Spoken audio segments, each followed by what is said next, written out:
Greetings, thanks for coming. I'm Darren. This is The Real Deal, episode 4.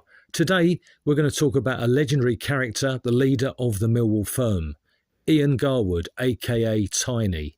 He really was the leader of the firm. He inherited the mantle off of Harry the dog. I first met Ian at the Dun Cow on the Old Kent Road. Steve Walsh, my friend, mucker and spar, who'd got me on the first Soul Station in Victor, was spinning the tunes. It was rammed. Ian walks in. He knew Walshy very well. We got introduced. We had a lot in common. The music, primarily, and a love for football. And we got to know each other. We used to see each other on the terraces of the original Den. It was lively there. Don't worry about that. He saved my life, Tiny. Not on the terraces, but actually in a bar, in a pub. I was DJing over the water in Bethnal Green.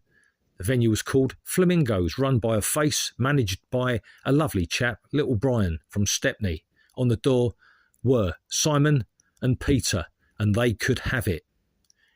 Lenny McLean was a regular visitor, knew Lenny really well, proper geezer out of Hoxton originally.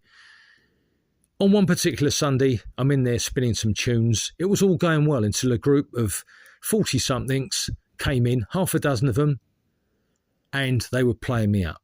Play this, DJ, play that, do this, do that. It was getting on my threepennies.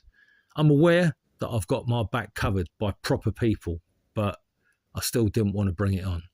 So I'm doing what I can, spinning the tunes, keeping people merry and happy, people on the dance floor, shaking their ting.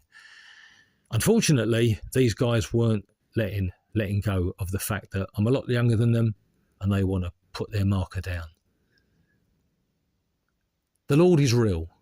All of a sudden, the door opens and it's Tiny with long-term family friend Neville Cole. Neville had run a local gaff for some years previously.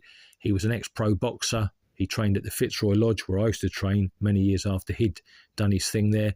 And indeed, he also trained at Repton.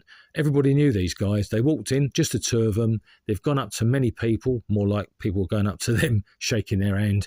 And these guys that were playing me up knew them.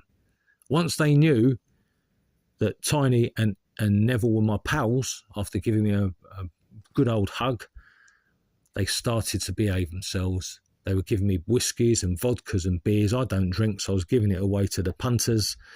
But thanks to Tiny, I didn't get a clump, they didn't get a clump, and we all went home safe. Thanks for listening. Hope you've enjoyed this episode. Keep punching.